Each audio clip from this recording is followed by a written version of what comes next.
Okay, so tonight we're going to be talking about the healing properties of aloe and its, primary constituents, one of the main ones being AceMannan. And so I'm not sure what it shows on the name there, but this is actually Matt's story. I think it shows HR because he's the main login for that. But those of you that aren't aware, this is Matt's story. But I'll be going through the healing properties of aloe and the main constituents of it, which are the healing sugars, primarily the acemannan. Okay, so let's dive right in. So aloe vera itself is a pretty amazing mixture of all kinds of different nutrients for the body. You have, polysaccharides, vitamins, minerals, amino acids, the list goes on. But the main things that we're really excited about, if you want to call it that, for aloe vera is what they call the polysaccharide fractions of it. And some people refer to them as galactomannans or beta glucomannans. Um, I mean, you can just refer to them as polysaccharides, but of course, the saccharide implying it being a sugar, but these would be like the healing sugars that you hear about. You all may have heard of glycoproteins and some of the healing sugars out there, like N-acetylnurmenic acid that you would find in raw eggs or something like colostrum. Galact, you know. The mannose is the one we're going to cover tonight, but there's certainly plenty of other ones that we can go over. Now, what is acemannan itself? So this is the Wikipedia definition of what it is. Um, and you can see they're referring to it as a mucopolysaccharide that you would find in the leaves of the aloe vera plant. And as it's saying here and giving reference to, it has been shown in laboratory analysis and studies and so forth to have immunostimulating properties, immunomodulating properties, really, antiviral, antibacterial, and of course, everyone's pretty, I think, aware of the gastrointestinal properties that aloe has. I mean, a lot of people have used that throughout the years for minor stomach issues and so forth. So the acemannan is like the beta 1,4 mannose. It's part of the whole matrix, if you will, of the mannose that you would find in alum. Um, but it's a long chain sugar, so it's like that polysaccharide, and it interjects itself into all the cell membranes. So its function at the cellular level is actually quite dynamic. And the interesting thing, and the reason why you're definitely going to learn something new on the call, because the research on aloe is still, there's a ton of research on aloe vera plant. Everyone kind of gets why it's good. But the healing sugars and the acemannan specifically, the body of research is just now starting to build. And we'll cover why maybe there wasn't as much research in the past on it as there maybe could have been. Um, now, so why now? Why are we talking about acemannan specifically and aloe products now? I mean, aloe's been around forever, right? Well, traditionally the problem with the aloe vera products that you get a lot of times is getting the key active ingredient, getting those polysaccharides preserved. They're not really concentrated in the aloe plant. And this is why, if those of you are listening, if you have aloe plants at home, maybe you grow it yourself and you use it on sunburns and cuts and stuff like that, that's fantastic. But, most of you are calling in tonight because you want to figure out what kind of clinical implication does it have for maybe some of the more advanced or more serious chronic illness that you're actually working with in your practice. So the problem with the polysaccharides is that they're not particularly stable, and they can be very easily destroyed both in the harvesting process and the concentration process of actually turning it into a raw material for supplementation. But recently there's been kind of a new patented process that allows for really the ultimate preservation of the acemannan and the polysaccharides of the aloe plant at a level that we've just never seen before. They're actually able to use the technology now with a centrifuge out in the field. So literally, when instead of maybe what happened in the past, or even what does still happen now, where the plant is either being cut by hand or machine threshed even worse, and then thrown on a truck and then driven into a processing plant and then processed from there. In that span of time, you lose a lot of these delicate healing sugars. So this new processing of the AceMannan is allowing for a higher level than we've really ever been able to deliver to the body. And so it's actually an exciting time to really start getting into using it. Now, how does the body use the mannose specifically? Some of you, I'm not going to go into super boring biochemistry, but it's good to understand exactly, at a general level, like what is the body actually doing with this stuff. So, the mannose is used in the body in all kinds of cellular communication, and specifically in the synthesis or modulation of glycoproteins. And so, those of you that aren't as familiar with that term, again, a glycoprotein is when you have something like a sugar combining with a protein molecule. And there's all kinds of functions that these have in the body, but they do need to be regulated, modulated, synthesized to have optimal health. Now, commonly in the body, you can convert glucose that you've gotten from your food and from the breakdown of that can be converted to mannose by enzymes if you're not eating any mannose. So, it was assumed for a long time, up until, honestly, not that long ago, that glycoprotein biosynthesis was entirely done by glucose, and that the glucose would break down the mannose that the body needed, and then it wasn't necessary to need aloe vera because your body would just make it. It would just turn glucose into mannose. Now, but what they're starting to realize is, this is from Journal of Glycobiology back in '98, is that these monosaccharides and polysaccharides really are like a complex biochemical deal that have more functions that they even imagined, much like how we view amino acids and nucleic acids. And of course, of these, mono and polysaccharides, the mannose really is like one of the most important. But again, I think why people weren't looking at it as heavily is because it was just assumed that your body could make it from glucose, and there was no real need to go any further with that. So, how does your body actually get to the AceMannan when you consume it, or when it needs it, I should say as well? You have bacteria in your small intestine that break down those polysaccharides, those long chain sugars, and then you have little, pumps basically that push that mannose right into your bloodstream. Okay, so this number one bullet is really like the ideal way that you would want to get the mannose, because you're not going through the second bullet, which is basically like a glucose conversion into mannose. If the cells realize that they don't have enough mannose circulating, then they're going to kind of break it down out of the glucose in the body, and that does require calcium to work, and it's a bit of an interplay. And you also have the mannose binding lectins in the body that can kind of pull those molecules in as well. But the main thing that we really want is this first one. That what you want is to be eating mannose as part of your diet and have it directly broken down in the small intestine and pumped right into the bloodstream, because that's where it's going to have the impact directly in the body, where you have these pathogens circulating as well. And so it's starting to reveal why maybe we actually do want to supplement with this and not just rely on this glucose conversion. So what exactly does the AceMannan do in the body? Okay, so you can see here that polysaccharides really, they look at them as like a bridge between pathogens, foreign proteins like a virus particle, and the macrophage, cells in your body. And so the polysaccharides essentially help to signal to your macrophage to function at a higher level.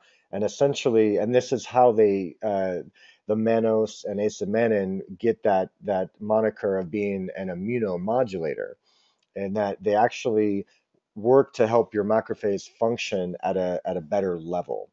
Okay, so activating those receptor sites on the macrophage is really like a key when you have boosting this kind of immune response, and especially when you have people that have chronic immune disorders, where the macrophage is really depleted or just not working properly or so forth.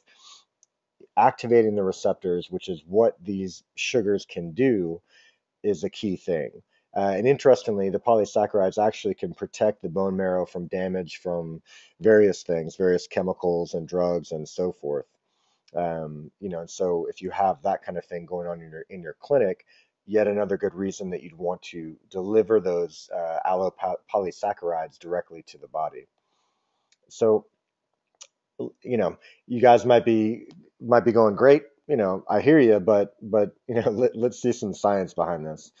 So, like I said, the science specifically for AceMannan really is just starting to emerge because when you go back to what I said earlier about the processing of it and how getting it in concentration wasn't exactly, that impressive, honestly, up until pretty recent history. There is plenty of research with just like general aloe gels or a preparation of aloe and so forth. But some of these the new research that's happening uh, now that they finally have concentrated sources of AceMannan, you're starting to see some really cool stuff. And so this is actually an in vivo study, and you can see that the groups that were treated with AceMannan had higher bone mineral density and a faster bone healing compared with untreated controls. This was actually done at a like a dental uh, university, basically in Thailand, and they're looking at that. And what they're suggesting with the data is that the activate, kind of like if any of you were tuned in and listened to the talk before on where we were talking about deer antler and how deer antler can actually stimulate um, the proliferation of all kinds of different like osteoblasts and chondrocytes and things like that at the extracellular matrix.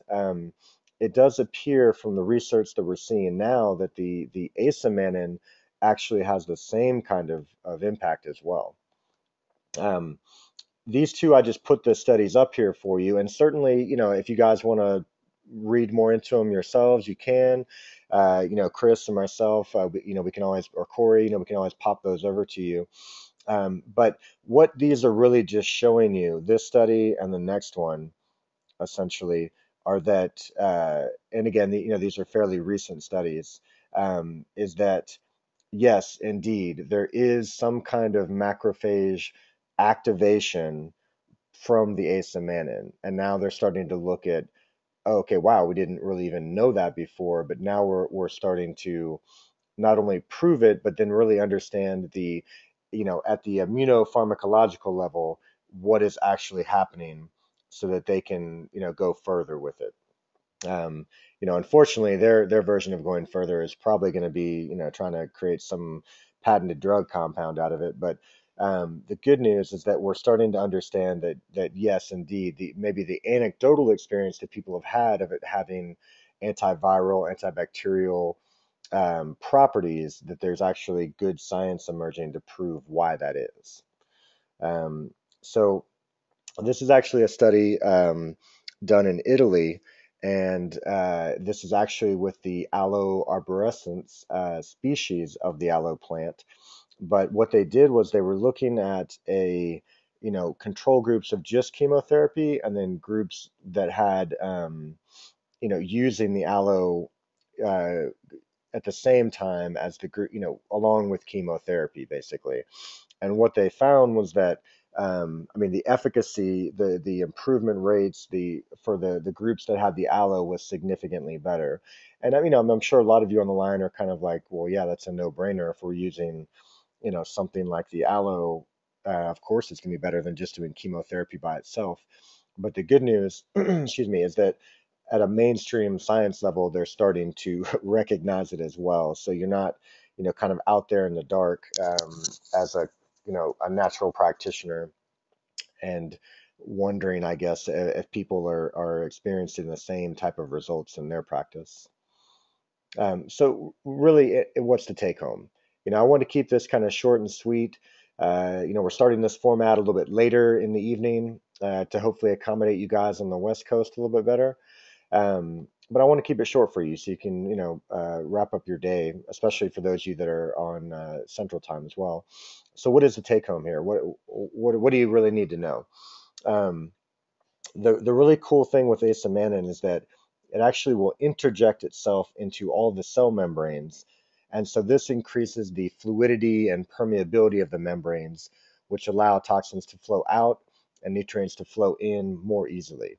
There's other things that do this as well. Any of you that have been around for a while, maybe you've heard Dr. Marshall talk about um, phosphatidylethynolamine, which is a fatty acid, but the phosphatidylethynolamine being key to cell membrane fluidity, which is, the more fluid and flexible the membranes are, they're not as hard, the virus can't penetrate as easily. And this is the real gripe against hydrogenated oils and these trans fats and all that, is that that's part of what decreases the fluidity, and increases basically the ability for the cell to be entered by a virus. So this is one of those countermeasures, if you will, for the influx of the trans fats and hydrogenated oils and all that junk that people are getting, in addition to all the other stuff that they do. But the bottom line here is that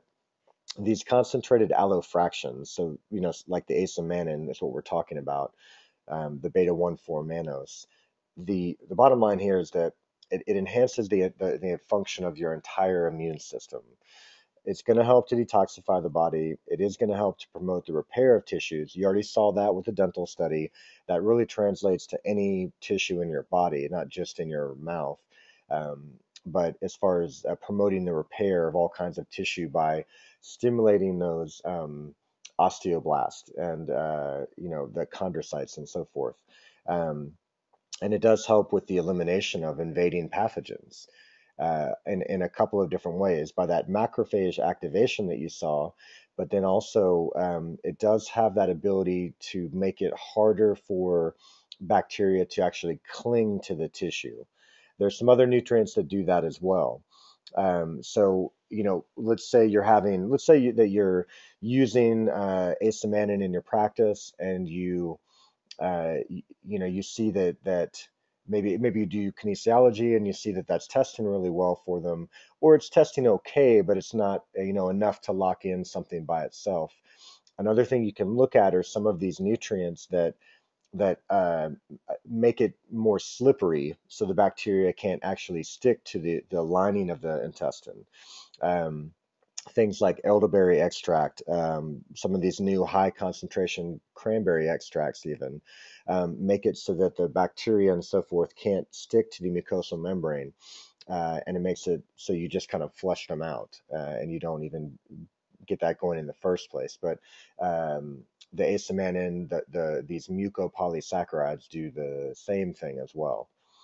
Now, the AceMannan directly is helping to increase the body's own production of things like of immune stimulating fractions like interferon, interleukins, helping to increase the number of T cells at the spleen. Um, AceMannan itself is going to be phenomenal for anything going on in the head, face, neck, sinus, really any pathogen that's on the mucous membrane. But a take home for you guys clinically is that you're going to want to maybe start slow with people in the beginning, because of all the things that we've been talking about. It can elicit a detox, especially people that have had long-standing chronic things going on, because it's going to start to boost that interaction of the macrophage, going to enhance the receptors of that. So now the body's like, oh, okay, actually, I can actually take on these viruses and so forth. So it is one that the person does need to be prepped and ready for, and obviously you have to use your clinical wisdom for. But the reason why we wanted to do kind of just a whole separate thing on this specifically was that it is really like a new tool in the arsenal, and not just a tool that we're talking about, but one that the scientific community at large, for the first time really ever, is seeing AceMannan in a concentration that they can actually see like, oh wow, this is like a pretty powerful immunomodulating substance.